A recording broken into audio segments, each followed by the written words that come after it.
और चलिए अब खबरों को विस्तार से देखते हैं। बरसों तक जयपुर के लाइफलाइन रहे रामगढ़ बांध को लेकर हाईकोर्ट का रुख बेहद सख्त है।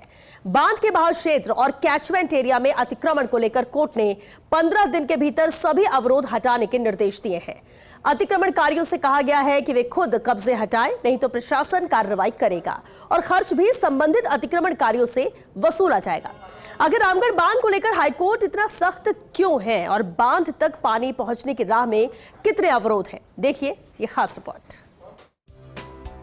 2 दशक से सूखे पड़े रामगढ़ बांध को बचाने की कवायद नहीं है।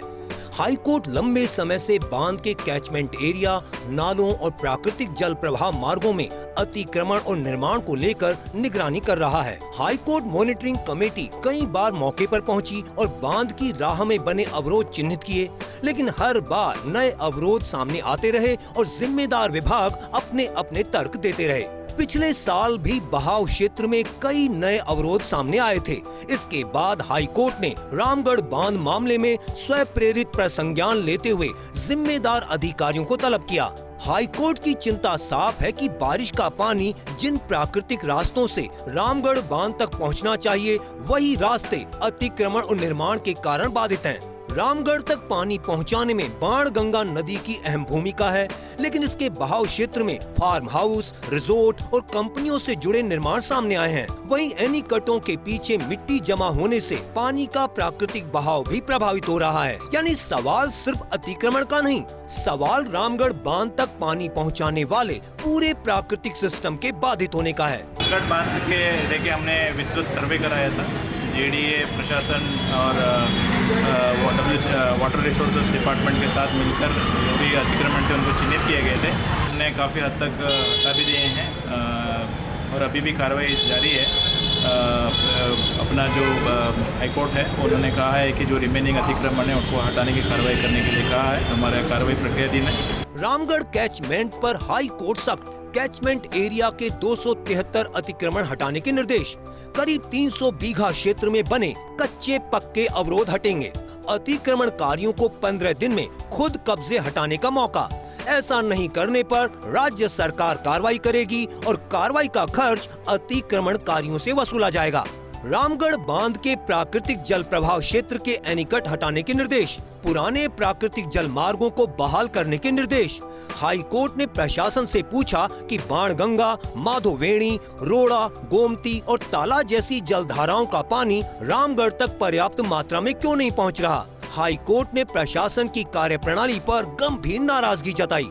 जिम्मेदार विभागों को कैचमेंट क्षेत्र के एनीकट हटाने के निर्देश। रामगढ़ बांध तक पानी पहुंचने की राह में बने अवरोध अब हाई कोर्ट के रडार पर हैं। कोर्ट ने साफ कर दिया है कि सिर्फ कागजों में कार्रवाई नहीं चलेगी। प्रशासन को मौके पर जाकर अतिक्रमण हटाने होंगे और प्राकृतिक जल प्रवाह को बहाल करना होगा। अब 15 दिन बाद होने वाली कार्रवाई की जमीनी रिपोर्ट पर सबकी नजर रहेगी। एक पखवाड़े की कार्रवाई के बाद हाई कोर्ट यह भी देखेगा कि स्थानीय प्रशासन ने कागजों से निकलकर जमीन पर कितने अतिक्रमण हटाए और प्राकृतिक जल प्रवाह बहाल करने के लिए क्या कदम उठाए। पूरी कार्रवाई को 3 हिस्सों में समझा जा सकता है। इस तरह हटेंगे अतिक्रमण हटाना, जिनमें फार्म हाउस, रिजोर्ट, निर्माण और अन्य कब्जे शामिल। जल प्रवाह बहाल करना, नाले, नदी और प्राकृतिक बहाव के रास्ते खोलना। अवरोध हटाना, एनीकट, सबमर्सिबल संरचनाएं और अन्य ऐसी चीजें जो पानी को रामगढ़ तक पहुंचने से रोकती हैं। जिम्मेदारों से होंगे ये सवाल, कितने अतिक्रमण चिन्हित किए, कितनों को नोटिस दिया, कितनों ने खुद कब्जे हटाए, प्रशासन ने कितने कब्जे हटाए, कितने एनीकट हटाए, किन जलधाराओं का रास्ता खोला, किन लोगों या संस्थाओं के कब्जे थे, किन मामलों में कानूनी कार्रवाई हुई, कितने नलकूप और पंप चालू हैं, रामगढ़ तक पानी पहुंचने की स्थायी व्यवस्था क्या है। हाई कोर्ट के निर्देश के बाद हालांकि अब तक 70 बीघा जमीन से फसलीय अतिक्रमण हटाने की कार्रवाई की जा चुकी है। उधर 114 एनीकटों के मामले में हाई कोर्ट को जानकारी दी गई कि ये सभी एनीकट भूजल रिचार्ज करने और पशु पक्षियों के पानी के काम आ रहे हैं। अब देखने वाली बात यह रहेगी कि जब जिम्मेदार विभाग हाई कोर्ट को जमीनी स्थिति की जानकारी देंगे तो उसके बाद कोर्ट का रुख क्या रहता है। लंबे समय तक राजधानी जयपुर को पेयजल आपूर्ति करने वाला रामगढ़ बांध पिछले 2 दशक से सूखा पड़ा है। बहरहाल हाईकोर्ट पिछले 15 साल से बांध पर निगरानी बनाए हुए है और लगातार हाईकोर्ट मॉनिटरिंग कमेटी यहाँ का दौरा भी करती रही।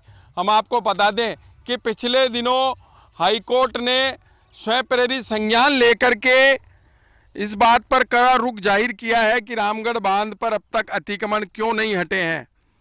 कोर्ट ने साफ तौर पर जिम्मेदार विभागों से रिपोर्ट भी मांगी है और एक पखवाड़े का समय दिया है और साफ तौर पर निर्देश जारी करे हैं कि बांध के कैचमेंट एरिया और प्रभाव क्षेत्र से तमाम अतिक्रमण हटाए जाएं, तमाम अवरोधक हटाए जाएं।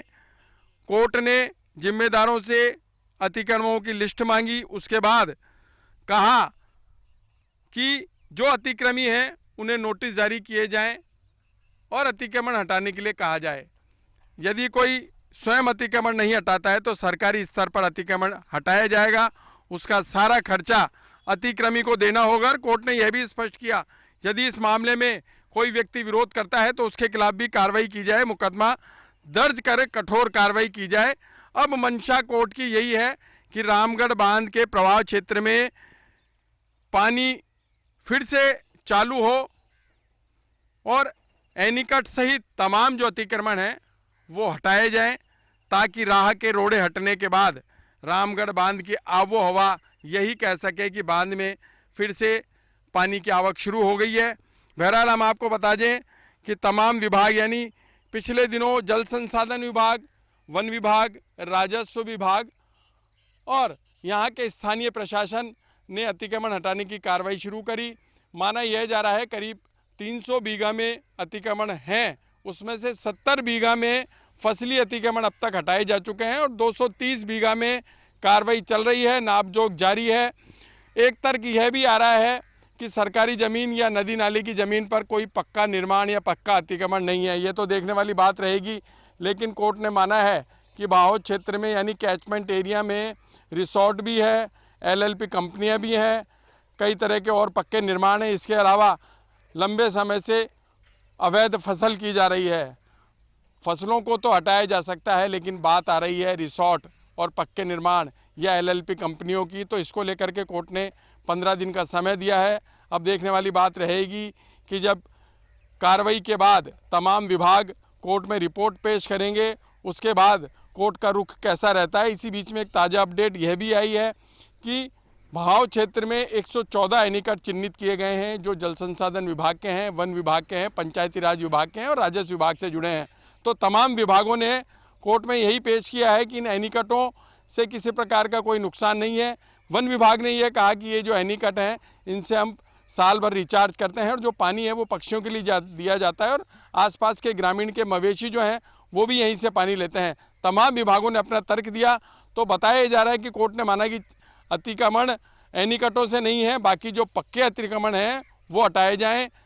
सितंबर में जब कोर्ट में वापस से एक फाइल पेश होगी और तमाम विभाग ये कहेंगे कि हमने कितने अतिक्रमण हटाए और किस तरह के अतिक्रमणों पर कार्रवाई की गई है, वो तो देखने वाली बात रहेगी। क्योंकि कोर्ट का रुख साफ है कि जल प्रवाह क्षेत्र में तमाम जो रोड़े हैं वो हटने चाहिए, तमाम अवरोधक हटने चाहिए और रामगढ़ बांध का स्वरूप फिर से निखरना चाहिए। लगता है कि हाई कोर्ट ने स्वयं प्रेरित संज्ञान जिस तरीके से लिया है और सख्त रुख अपना करके तमाम विभागों को ताकीद किया है, तो माना जा सकता है कि जो अगली रिपोर्ट कोर्ट में पेश होगी उससे पहले जिन जिन जिम्मेदार विभागों की ज़मीनों पर अतिक्रमण है वो अतिक्रमण हटेंगे और रामगढ़ की राह जो है पानी आने की वो आसान हो सकेगी। कैमरामैन तीरथ के साथ विनोद सिंह चौहान, रामगढ़, जयपुर।